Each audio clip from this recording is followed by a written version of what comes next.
예전에 청년부를 지도할 때 어떤 청년이 와서 제게 묻는 겁니다.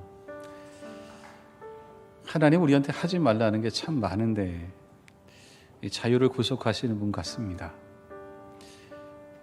여러분 어떠십니까? 하나님 믿으니까 자꾸 못하는 게 많아지고 제한되는 게 많아지고 자유를 구속받는 것 같으십니까? 여러분 내 마음대로 하는 게 자유다. 맞죠?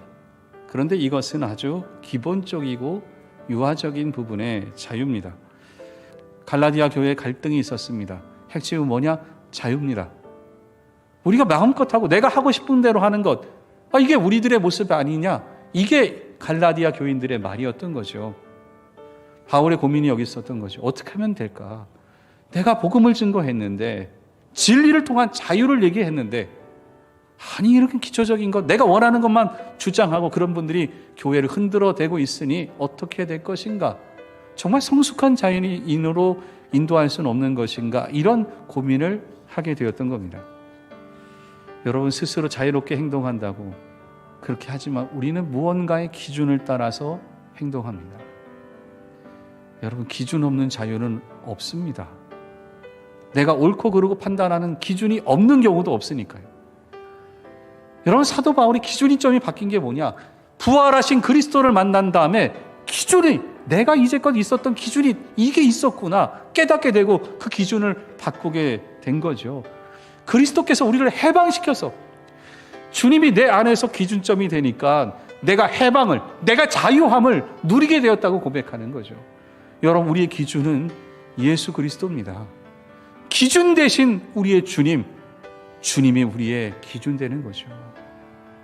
사실 이 자유의 중심, 기준점이 예수 그리스도 아닙니까? 이 자유의 중심에 무엇이냐? 하나님의 은혜가 있습니다. 바울이 예수님 만난 다음에 만나니까 무엇을 경험하느냐? 하나님의 은혜를 경험합니다. 이전까지 살아왔던 수많은 기준이 있었음에도 불구하고 만나고 나니까 하나님의 은혜를 경험하는 거죠. 하나님의 은혜로 오늘을 살아갑니다. 오늘의 나는 하나님의 은혜로 된 거죠. 하나님의 은혜가 막 들어오니까 기쁘고 그 은혜가 너무 좋으니까 자유롭게 살아도 그 은혜를 따라 살아가는 거죠.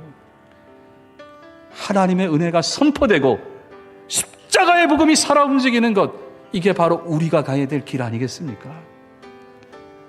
사도 바울이 이것을 가지고 성숙한 자유인이라고 하는 겁니다. 십자가의 복음을 가지고 당당하게 살아가고 그것을 가지고 자유롭게 살아가는 사람들, 성숙한 자유인인 거죠. 내 평생의 기준점인 주님 따라 멋지게 살고 싶습니다. 정말 자유롭게 사는 곳마다 그곳에 하나님의 소망과 하나님의 사랑이 나타났으면 좋겠습니다.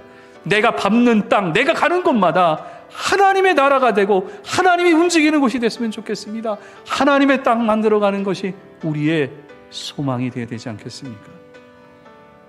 성숙한 자유인, 성숙한 자유인으로 살아가십시오. 여러분으로 인하여 소망과 사랑이 넘치는 그런 땅 만들어갈 수 있기를 간절히 소망합니다.